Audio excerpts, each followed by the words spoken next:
But what I'm scared about, bro, I heard some Israeli man talk the other day, and he said this on camera. He goes, we don't know, maybe one of the missiles will hit the mosque and clear the place for the third Bet HaMikdash. That could also be a miracle. If it was up to me, the last time when they shot hundreds of missiles, I would pretend that one missile came from Iran and shoot it down. You know, then all the Arabs will go against Iran, and it will be the end of the problems. You make them fight with each other, this bunch of lunatics. We'll just blow up Aqsa, and we'll blame it on Iran. Bro, you put up that thing. I woke up this morning and I looked at that, and wallahi, my heart was sank. It's AI, innit? Yeah, it's AI. Thank God it's AI. But can I just say something about that point there? You put up a video. If anybody hasn't seen it, just watch it. It's an AI video of rockets going over Al-Aqsa and smashing things up. This is an address to the entire ummah. If Aqsa blew up tomorrow, who would defend it? Who would come up? Nobody. No one. Nobody. And this is where the whole thing is about destroying Aqsa so that the third temple can be built. I sat with Low-Key, I sat with Low-Key at an event, and he said to me, he said, Omar, when they attack Aqsa, ask yourself, what are you going to do? Bro, I looked at him and I went, I don't know.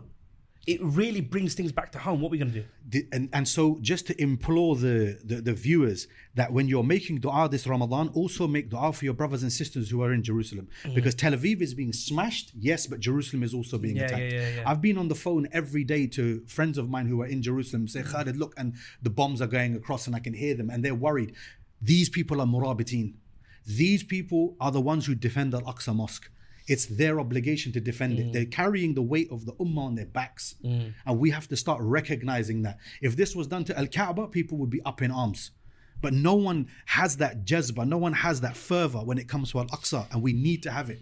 But it's just like, what are you supposed to do today, sadly? Like in a world where there's drones and missiles and technology and AI, it's not like back in the day where you could just get on your horse and grab a sword and go try to mess some people up, you know? Like what do you... Our strength is in numbers, Sonny.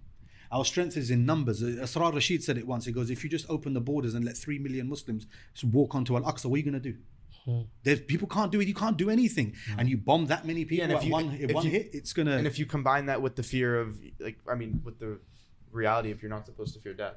And again, can I just come on that straight away, which is the amount of people who are scared to go to Al-Aqsa every time I'm there. So that's what it comes down to then. The problem is people are scared of death. Yes. That's ultimately it, because you're 100% right. It is one of those numbers things where if you just even if you have you ever seen World War Z where it's just a bunch of zombies just running and climbing, the fact that we can't even do a fraction of that.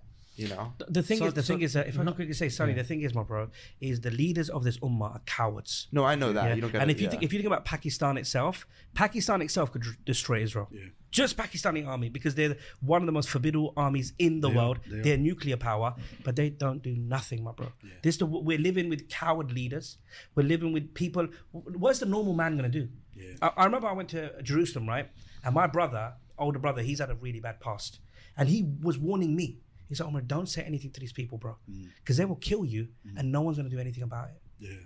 Honestly, they don't care. You've been there many times. You know what it's like, my bro. So with that AI video, we don't want to discredit it completely because from what I remember, there was, it actually started off from a tweet by Laura Loomer, who's one of the high-ranking Zionists, and she's really put forward and pushed by them.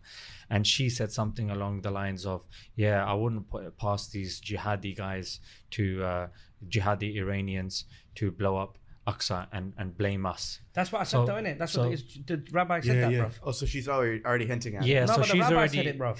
He already said, the rabbi said it. He said he was on things that he said, maybe if something happens and we'll just blame it. He said it. Yeah. But then there is what Tucker Carlson said about what's happening. You mentioned it earlier. Yeah, but people being... like Tucker Carlson said that they have caught so many Mossad agents in Qatar and in Saudi that are trying to set off bombs so they can implicate Iran. Yeah. So and Israel has been known to do this, false flag attacks. Yeah, and there's so many cases where it has been caught. So many people, even in America, one woman was shouting Nazi slogans and this and that. The next day, they found out she's a Jew. Yeah. Like she was just trying to implicate Muslims. So many of those cases. I've actually compiled like a portfolio of them. Zishan, lest we forget the dancing Israelis, brother, after 9/11. Yeah, exactly. This is what I mean. It's been happening for a long time, bro. And those flight logs that came out, there was something from the black box which was recorded in the person's voice. Doesn't sound Arabic at all. Yeah, so there's a lot of these false flag attacks, but most importantly, it's to, like, you have to manufacture consent before you do something. It's a term, coined by Noam Chomsky. And he said, in order to get something done, you have to first lay the groundworks. That's what they've been doing for Iran. For years, they've been laying the groundworks of nuclear weapons. They've attacked it. Clearly, they don't have nuclear weapons. Yeah. What is it now? America is now saying, I think it was Marco Rubio, saying, it was Israel. Israel attacked. They would have attacked us. So we're not going to be there sitting ducks. So we attacked them to preempt. But even according to the definition of what a preemptive attack is, even if you look linguistically, it doesn't fall within that. The UN Charter says a preemptive attack is when a threat is instant, overwhelming, and leaving no choice of means. This does not follow the criteria of a preemptive attack. I know I keep banging on about this, but the Ummah's lack of credence with Al-Aqsa is what bugs me. Wallahi, but this is a center point for everything. Your judgment is going to happen there.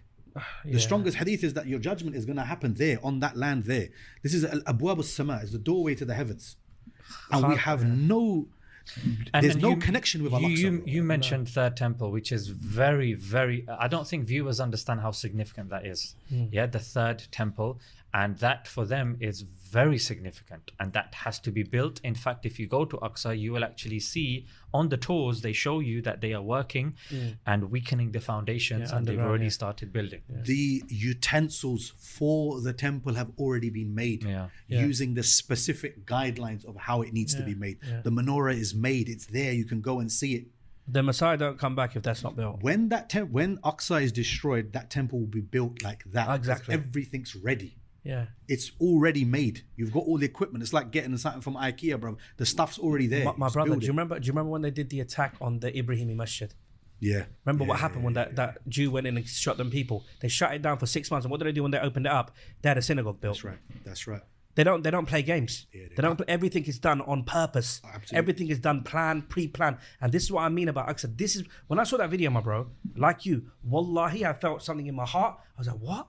I couldn't believe it, bro. And then you're looking at that, and then alhamdulillah, it's AI. Yeah, but bro, it's not far away from what these people think, man. It's not far away, and the Ummah needs to understand that it's not far away. So develop a relationship and a love with Al-Aqsa now, and the Murabitin that are there now. That is your duty. And don't listen to people who have their little club, who sit on the side and go, oh, these people over there are like this and they're like that. You ain't doing nothing, bro. These men are risking their lives.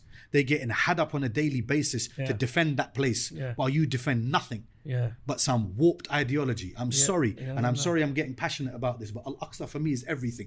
What do you think you were going to learn about Salahuddin and talk about Salahuddin and prop up Salahuddin? That man never smiled until he took Al-Aqsa. That's what that place meant to him. So don't talk about Salahuddin if you have no love for Al-Aqsa. But the Ummah is weak, bro. The Ummah is weak. The Ummah is weak and more concerned about the most minute things. They're not looking at the bigger picture, unfortunately. And bro, I actually put the blame on these celebrity sheikhs, bro, who are online. They say nothing, bro.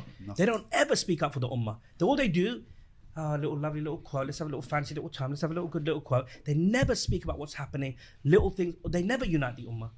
They never unite the Ummah. If you've got a platform, use it for the sake of Allah subhanahu wa ta'ala then. Absolutely. Absolutely. I'm not going to mention any names.